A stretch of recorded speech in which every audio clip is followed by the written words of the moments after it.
I just go like that. Yeah, okay. Sorry, just now the recording was messed up. I don't know why. Did someone hit something wrongly? Sorry, let me get back. So yeah, so this is the current solution, and we see that it relies on some economic incentive, which may work, or some argue may not work. It depends on how you're looking at things, but we kind of feel that it's not very, at least in my personal bias opinion, you kind of feel that it's not very, very trusted. Yes, sure, anyone can run a fraud prover, but the fraud prover has to be also a huge machine. And what happened if in a chance that no one's running a fraud proof and someone actually conduct a malicious transaction? So that is something that could happen. Okay, so now let me bring forth the concept of proofs. So proof of work is something that everyone should be familiar with. It is currently used in the Bitcoin network and used in the pre-merge Ethereum network. So what it does is that all the miners will compete using their computation power to try to solve a mathematical puzzle. So whoever solves like the golden nonce first is able to mine the block, and then you're able to then publish the block, and everyone will know. So the fact that it is hard for them to solve the puzzle, but easy for everyone to verify, is somewhat like a concept of a proof. So everyone that verifies that the miner has done his job correctly do not need to then re-execute the computation again. Merely they need to compare the hashes, make sure that they're correct. So the block hash of the hash of the previous block becomes the hash of the next block, and so on and so forth. So that is some sort like a proof. So over here we can see that the verifier do not need to re-execute the computation anymore, and to be able to verify that. So this is not exactly a proof, but a concept of easily verified statement, of easily verified proof, is something that we will keep in mind for the upcoming slides. Yep, no questions. Okay, so next up, let's talk about ZK proofs, ZK Stark proofs. So I digress a bit. There are two kinds of very famous proofs out there, which is Snark, S-N-A-R-K, and Stark, S-T-A-R-K. For Starknet, we are typically looking into Stark proofs. The difference are a bit how can I say, are a bit too complex for this one. But we can talk more about it in a Q&A session. But for now, I won't go to that. So ZK means zero knowledge. Starks means the type of the proof, the proof protocol that is implemented here. So again, when people say ZK rollup, it's actually kind of like a misconception, because what actually happens is actually there's no zero knowledge involved in a rollup. People use proofs, just like the concept of this, to prove that the execution of all the transactions are done correctly without having to re-execute again. So yeah, very similar to the proof of work concept. So okay, so let me draw your attention to this diagram here. So we know from our previous slide that in order to make fast transactions, you will need to reduce the amount of participants in the network. So in other words, in order to produce fast participants, a big computer needs to perform the heavy execution and a heavy lifting of every transaction come into the network. But the big computer is able to then generate a proof to everyone in the blockchain, everyone in the network, that says that, hey, my execution is actually correct. So everyone over here do not need to re-execute the transaction again. They just need to trust that. They just need to verify that, hey, this ZK Stark proof is correct. And I hope you are starting to see how validity rollup starts to scale blockchain in a very how can I say, in a very different way, using proofs and that you do not need to verify the execution again. So here's how it goes. The prover, these are like a bundle of transactions. It could be 1,000 transactions, 1 million transactions. We don't care. But the prover is going to batch them all up, execute it correctly. And upon executing correctly, the prover is able to generate a proof. And the proof will then be shared to the verifier. In this case, the verifier will only verify that will then verify easily in very, very small computation power that the execution are correct, and then all the verifiers is able to accept. So in the case of a blockchain, what is happening here is that once the prover will then take the transactions and output a proof and a state change. So for example, Alice to Bob again. So Alice Alice transferring 5 Ether to Bob. Alice will lose 5 Ether and Bob gain 5 Ether.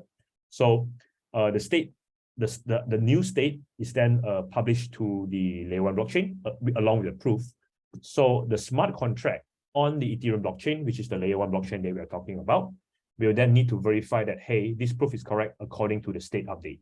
If so, the smart contract will accept, and because because the layer 1 blockchain is powered by many nodes across the world, essentially it is a very decentralized way of proving that the execution is correct without having to execute all 1,000 or 1 million transactions that is bundled in one proof. So so you can see that this is kind of like a roll up, right? We are rolling up the transactions into one bundle and a proof.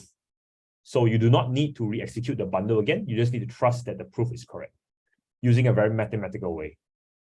So the difference between validity proof, validity rollups, or sometimes called ZK rollups, and optimistic rollup is that optimistic rollup is it's powered by the game theory. Someone is incentivized to run like a heavy machine to generate fork proofs. But in validity rollup, you only need to trust that the proof is correct. And because of math, it is very, very highly unlikely that you are able to generate a false proof. So any questions so far? Nope, that's good. Okay, so those are introductions of how a layer 2 ZK technology works, along with how the proof works and how we do not need to execute everything. But we just need to trust that. We just need to verify that proof is correct. Trust is not a good word. Verify is a better one. Okay, so a bit into the ecosystem of Starknet. You may have heard of these 3 terms: Starkware, StarkX, and Starknet. So what are the differences between the 3? So Starkware is the company behind StarkX and Starknet. They do a lot of researchers. They are the inventors of the ZK Stark grooming system. Fry, they are the inventors of the Cairo Lang. I think we will have a Cairo talk tomorrow. For those who are interested in writing smart contracts on Starknet, do tune that out. Sharp provers and so on and so forth. So they do a lot of research. They create products, and their mission is to bring scalability and privacy to a blockchain near you. So yeah, Starkware is a company. And StarkX and Starknet are the layer 2 solutions on the Ethereum chain. So as of now, Starknet is currently on alpha stage. That means you can now write and test your smart contracts on Golead. And and StarkX is what I call a depth specific chain, whereby Starknets are depth specific. And we can see that dApps such as DYDX, Sorare, Immutable X, and they diversify users StarkX to kind of scale their product and allow many users and transactions to interact with a dApp. And that transaction is also secured by the underlying layer 1 Ethereum chain. And again, Starknet is a general purpose chain. You're able to build whatever you want, just like how you're able to build whatever you want on the Ethereum chain, which with a few benefits, such as account abstraction, which just now we had talked about, much cheaper gas fee because you do not need to re-execute it, and you're able to form like higher, more computation intensive process, because again you do not need to burden the verifier to re-execute everything. I will skip this one. So this one, yeah. So the Starknet ecosystem is actually pretty mature. This is actually pretty out of date slides. So I think right now we have 3 full nodes. One by Juno, a Golang implementation of the Starknet client by the Dynamite team. Pathfinder is a Rust-based Starknet client by the Equilibrium team. And I think there's another one called Papyrus. I think they're officially by the Starknet team, if I recall correctly. And we also have a transpiler. So because Cairo is a new language, at first it really it takes a bit to learn. But fortunately, the Netherlands team has created a Solid to Cairo transpiler. It's called WAP. So Solidity developers who really want to test their depths on the Starknet ecosystem is able to utilize WAP to transpile their Solidity code to Cairo, and then you can just deploy it on the Starknet chain. But it's very highly encouraged that you learn Cairo, because down the line, definitely transpiler will not have the better performance as when you write raw Cairo code. And we also have Block Explorer. So Voyager is also by the Nethermind team. It's something like Etherscan, but on Starknet. It allows you to look and explore your journey in Starknet, this ecosystem. And not to be biased, there is also another one by Starkscan. It's called Starkscan. But because this slide is not by me, it's also pretty old. It's not updated here. But yeah, so we have one more Block Explorer called View Blocks. So 3 Blocks Explorers, 3 full nodes, 1 transpiler. It shows that the ecosystem is very bullish on the Starknet ecosystem. Yes, I mean, the community is very bullish on the Starknet ecosystem. And the contract standardization is done by Open Zeppelin, because they are very well known for their standards and libraries. So they're the one that designs how like an account contract should look like. Because of how flexible the AA is, someone needs to come up with a standard, and Open Zeppelin does a lot of those heavy lifting.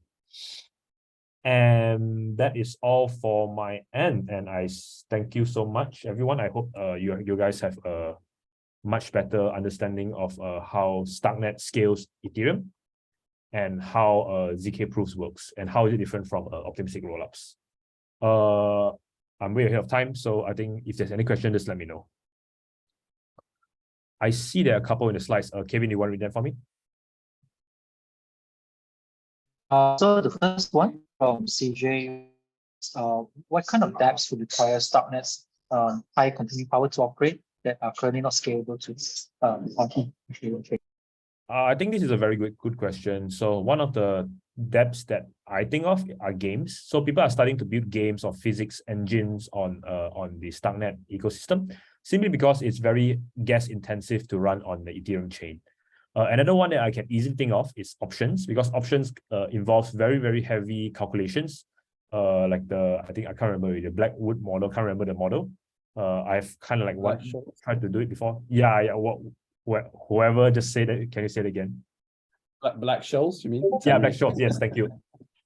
Has been a while since I touched option. Yeah, that model. It's a very math intensive. So those are things that particularly you utilize layer 2 or Starknet to perform. Yeah, Black-Scholes. Yep. So yep, excellent. The next question is, how does StarkX differ from Starknet, and are they using underlying? Okay, StarkX, it's basically the concept of StarkX and Starknet are very similar in a sense that they use the same Stark proofs. They also rely on the layer 1 Ethereum chain to verify that the proofs are correct. The only difference is that StarkX is like dApp specific. Before Starknet was launched, dApps uses StarkX to scale their dApps. So now Starknet is launched. The plan is for StarkX to build on top of Starknet as a layer 3. And you're able to customize your dApp in a way that it suits you. You can even include privacy there.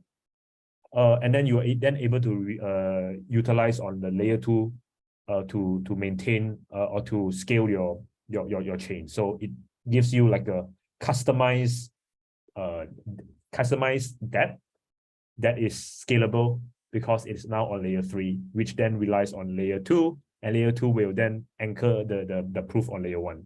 So it's secure, it's fast, and it's customized.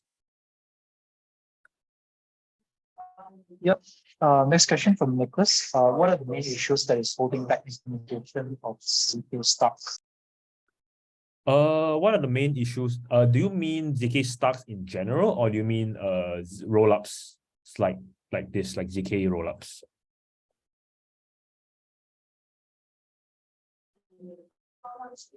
Oh, both. Okay. ZK stocks or snarks. Well, number one is use cases. So there are a lot of industries that are still very slow to adopt, such as I think recently in Singapore we have this project called ManyZero.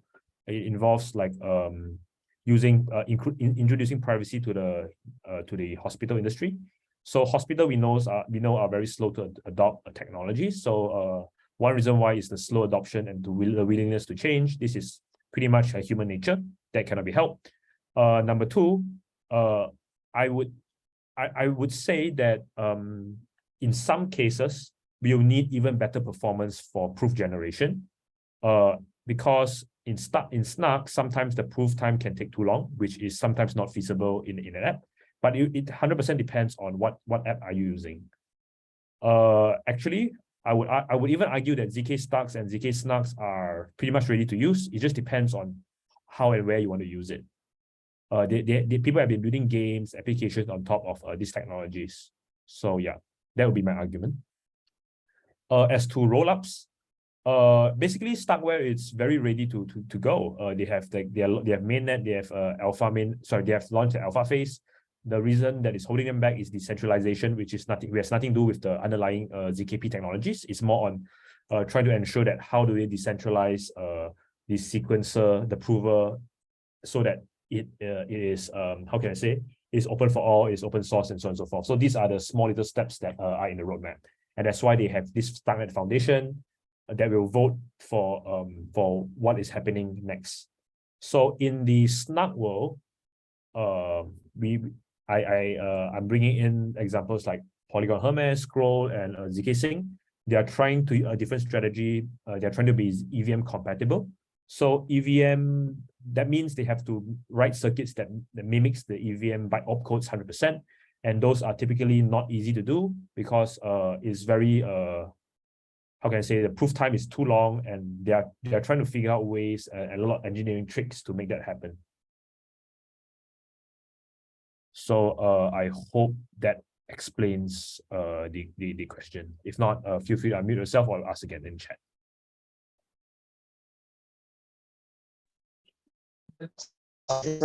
Next, how does Starknet test to what awards there is example a deployment to I think Kevin, I think you're breaking up, but I think you're breaking up. But let me just read. I think I know which question you're referring to, so let me read it. So it's by CJ. How does Starkware incentivize devs to port from layer 2 over, especially when there's a language barrier inside of Cairo, even with a transpiler? So that is a great question. So let me throw you a historical example. So when Ethereum first launched, people are like moaning and groaning, oh no, I need to learn this Solidity. It's so different from my usual Web2 programming like C# and something, and so on and so forth. There are new concepts that we need to adopt. There are new things that we need to learn, and they are like always hacks. So why bother learning it, right? But look at Solidity now. Today, everyone is fighting to gain EVM compatibility and so on and so forth. So so my belief is that if the language is useful and strong, people will definitely adopt it. So if Starknet is strong, Cairo will definitely be used. And bear in mind that Cairo is not only used as a smart contract language, it is actually a general purpose programming language that allows you to generate proof. And from personal experience, it is very, very easy to generate a proof using Cairo as compared to other DSLs where you need to really change the way you think as a programmer. So again, let me ask you, is Solidity ever going to be your last language that you learn? Definitely not, right? So yeah, I'll leave it at that. Next, got it. Any resources for interested devs to get started? Yes, there are plenty of resources. One is over here, github.com/starknet-edu. Lots of tutorials, lots of hands-on materials for you to test on. I think this is how I get started as well. So I highly recommend you to go there to start. The docs here are also very comprehensive. Yeah. So there's this nice little introduction doc where it explains everything from a lot of concepts. Yeah, so these two are a good way to get started. If not, there's a Discord group called Starknet. I can't remember, but there's a Discord group by Starknet, and people are asking questions over there. So if you're facing harder questions, or you're hitting a wall and the documentations are not able to help you, you are more than welcome to ask your questions there, and the helpful committee will definitely be there to help you. Next, I really like ZK, but it feels like I can't really contribute much, and it's quite complete in this case. To Nicholas, it really depends on what you mean by complete, right? There are always constant improvements to the ZK space. They are in need of ZK applications.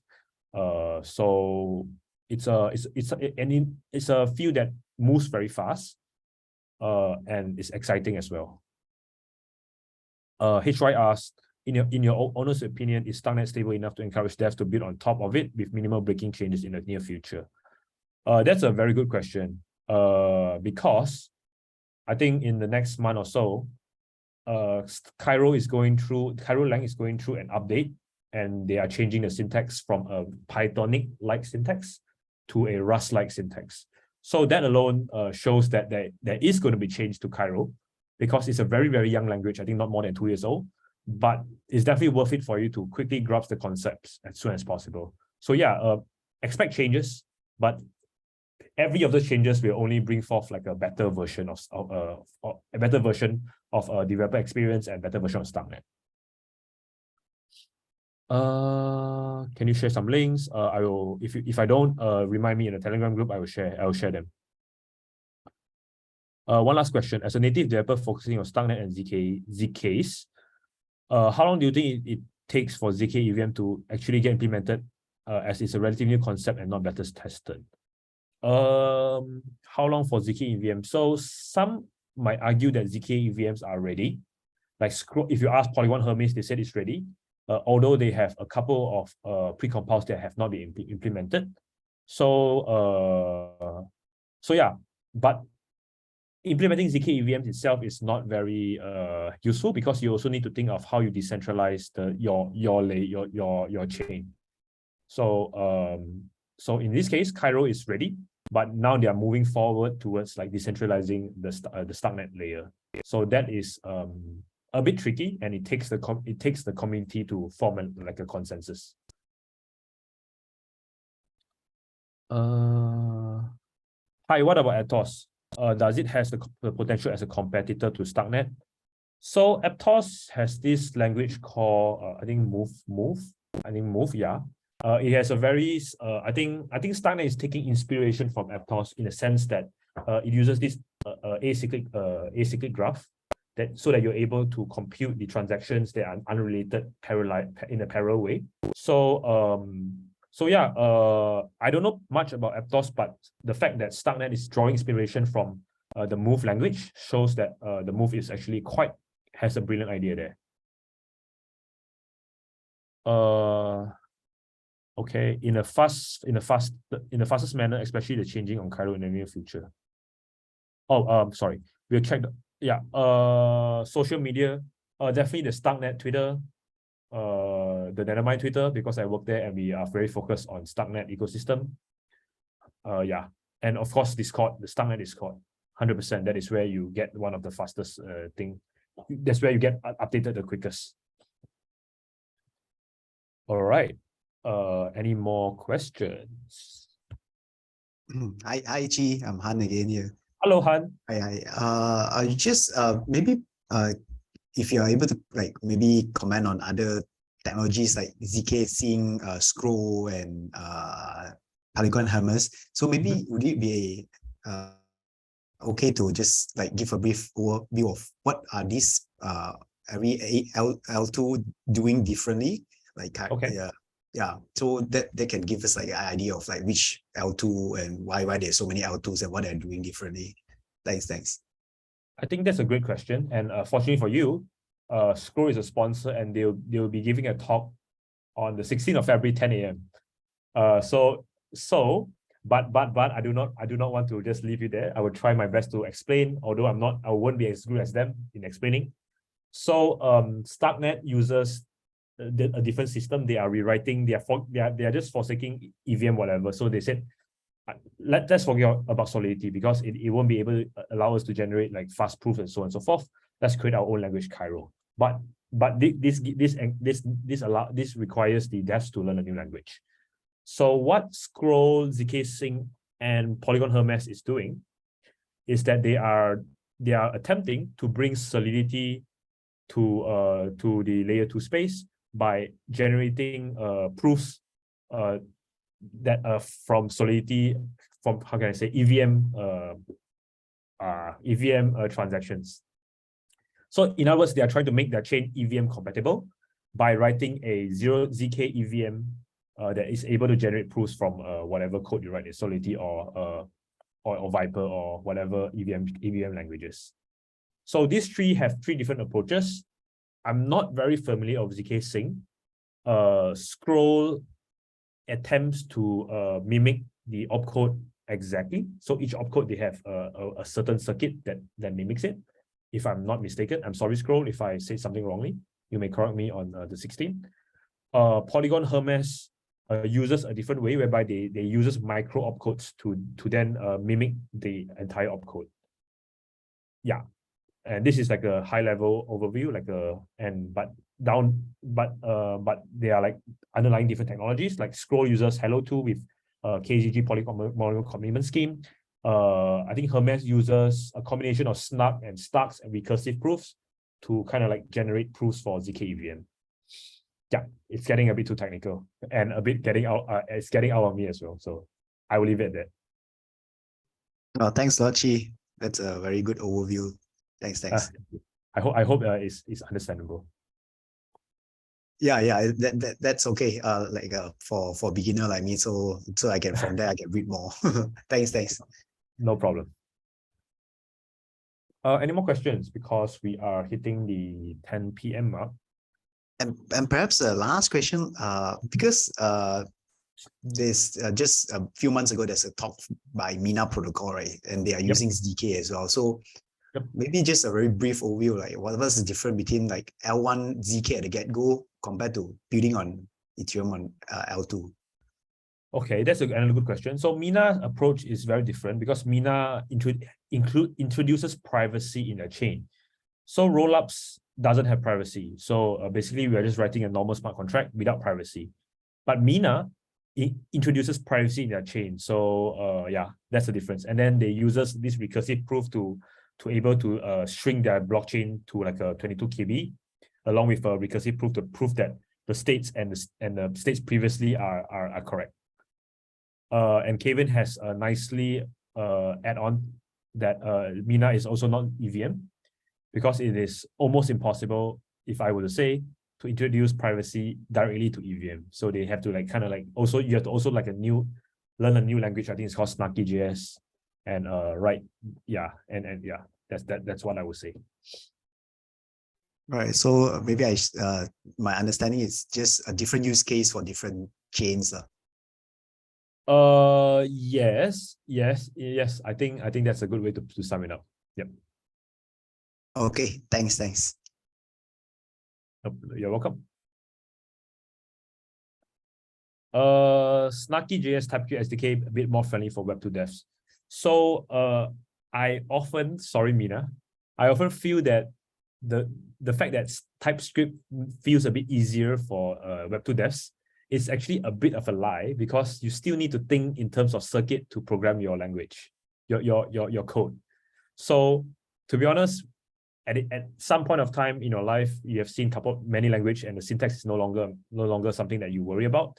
The way you think is something that will heavily affects the productivity of your code. So I always feel that DSLs like Snarky.js, like Circom requires you to rethink how you would think. How would you think of your normal programming language? I think that's a much harder learning curve compared to learning a new language in a different syntax. That's my take. Sorry, Mina.